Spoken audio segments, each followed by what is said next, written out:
గ్రామీణ ప్రజల సమస్యలను ప్రత్యక్షంగా వినేందుకు డిప్యూటీ సీఎం పవన్ కళ్యాణ్ వినూత్న కార్యక్రమానికి శ్రీకారం చుట్టారు. మన ఊరి కోసం మాటామంతి పేరుతో వీడియో కాన్ఫరెన్స్ ద్వారా ప్రత్యేక కార్యక్రమాన్ని నిర్వహించనున్నారు పవన్. త్వరలో పూర్తి స్థాయిలో ఈ కార్యక్రమాన్ని నిర్వహిస్తారు. ఇందులో భాగంగా రేపు శ్రీకాకుళం జిల్లా రావివలస గ్రామస్తులతో డిప్యూటీ సీఎం ముచ్చటించనున్నారు.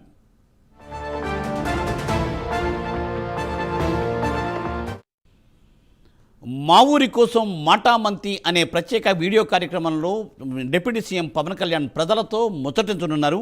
దీనిపై మరింత సమాచారాన్ని మా ప్రతినిధి రాజ్కుమార్ అందిస్తారు. రాజ్కుమార్. మూర్తి, ఆంధ్రప్రదేశ్ రాష్ట్ర ఉప ముఖ్యమంత్రి డిప్యూటీ సీఎం పవన్ కళ్యాణ్ తీసుకునేటువంటి నిర్ణయాల పట్ల అటు రాష్ట్ర ప్రజలందరూ కూడా సంతోషం వ్యక్తం చేస్తున్నారు. ఏదైతే పంచాయతీరాజ్ శాఖలో పవన్ కళ్యాణ్ తీసుకుంటున్నటువంటి వినూత్నమైనటువంటి కార్యక్రమాలకు సంబంధించి కూడా గ్రామస్తులందరూ ఏదైతే గ్రామ పంచాయతీలో ఉన్నాయో ఈ పంచాయతీల్లో ఉన్నటువంటి పల్లె ప్రజలందరూ కూడా చాలా ఆనందోత్సాహాలు వ్యక్తం చేస్తున్నటువంటి పరిస్థితి ఉంది. ఈ క్రమంలోనే పూర్తి స్థాయిలో ప్రైమ్ లైన్ ఎక్స్క్లూజివ్గా చూస్తా ఉన్నాం. డిప్యూటీ సీఎం పవన్ కళ్యాణ్ తీసుకున్నటువంటి నిర్ణయాన్ని ఏదైతే మాటామంతి పేరుతో మన ఊరికి సంబంధించినటువంటి కార్యక్రమాన్ని డిప్యూటీ సీఎం పవన్ కళ్యాణ్ రేపు అఫీషియల్గా ప్రారంభించబోతున్నారు. మంగళగిరి పార్టీ కార్యాలయం నుంచి ఈ యొక్క వీడియో కాన్ఫరెన్స్ జరగబోతా ఉంది.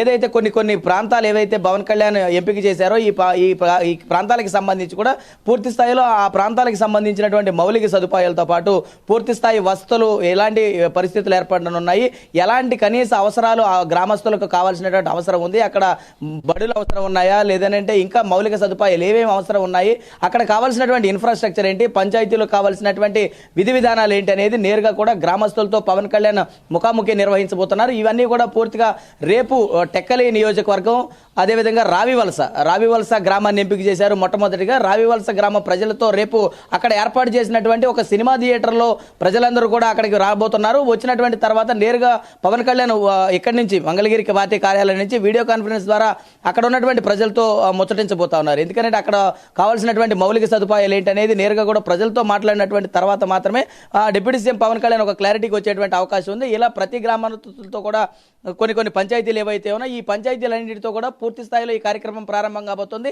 రేపు పవన్ కళ్యాణ్ అఫీషియల్గా ఈ కార్యక్రమాన్ని మంగళగిరి పార్టీ కార్యాలయం నుంచి ప్రారంభించబోతున్నారు. రేపు శ్రీకాకుళం జిల్లా టెక్కలి నియోజకవర్గం రావివలస ప్రాంతంలో ఈ యొక్క కార్యక్రమం జరగబోతోంది. భవానీ థియేటర్ అనేటువంటి ఒక ప్రాంతాన్ని ఎంపిక చేశారు. ఆ ప్రాంతంలోనే అక్కడ ఉన్నటువంటి ప్రజలందరూ కూడా నేరుగా పవన్ కళ్యాణ్తో ముచ్చటించబోతా ఉన్నారు. వారికి కావాల్సినటువంటి మౌలిక సదుపాయాలు ఏంటని పవన్ కళ్యాణ్తో వారే నేరుగా చర్చించబోతున్నారు. ఇదంతా కూడా పూర్తిగా పంచాయతీరాజ్ శాఖ ఆధ్వర్యంలో ఈ కార్యక్రమం జరగబోతా ఉంది. ఇలా అనేకమైనటువంటి కార్యక్రమాలు డిప్యూటీ సీఎం పవన్ కళ్యాణ్ బాధ్యతలు తీసుకున్నటువంటి తర్వాత పూర్తి స్థాయిలో గ్రామాలను అభివృద్ధి చేయాలనే ఒక లక్ష్యంతో పవన్ కళ్యాణ్ పనిచేస్తా ఉన్నారు. పంచాయతీలో కావాల్సినటువంటి నిధులు ఏవైతే వారికి పూర్తి స్థాయిలో కేటాయిస్తా ఉన్నారు. కేటాయించినటువంటి తరుణంలోనే వారికి అన్ని మౌలిక వస్తువులు ఏవైతే కావాలనుకున్నారో వారికి కావాల్సినటువంటి మౌలిక సదుపాయాలు ఏవైతే ఉన్నాయో ఆ కేటాయించినటువంటి నిధులతో వారే డెవలప్ చేసుకునేటువంటి రీతిలో పవన్ కళ్యాణ్ తీసుకునేటువంటి ఈ నిర్ణయాలకు అటు గ్రామ ప్రజలు ఇటు పంచాయతీలో ఉన్నటువంటి ప్రతి ఒక్కరు కూడా అభినందిస్తున్నటువంటి పరిస్థితి ఉంది. కాబట్టి చూడాలి రేపు జరిగేటువంటి ఈ కార్యక్రమాన్ని పవన్ కళ్యాణ్ ఏ విధంగా ముందుకు తీసుకెళ్తారో, గ్రామస్తులతో మాట్లాడినటువంటి తర్వాత గ్రామస్తులు ఎలాంటి విషయాలు పవన్ కళ్యాణ్ ముందు ఉంచుతారనేది కూడా చూడాల్సినటువంటి అవసరం ఉంది. Murthy. Thank you Rajkumar. Thanks for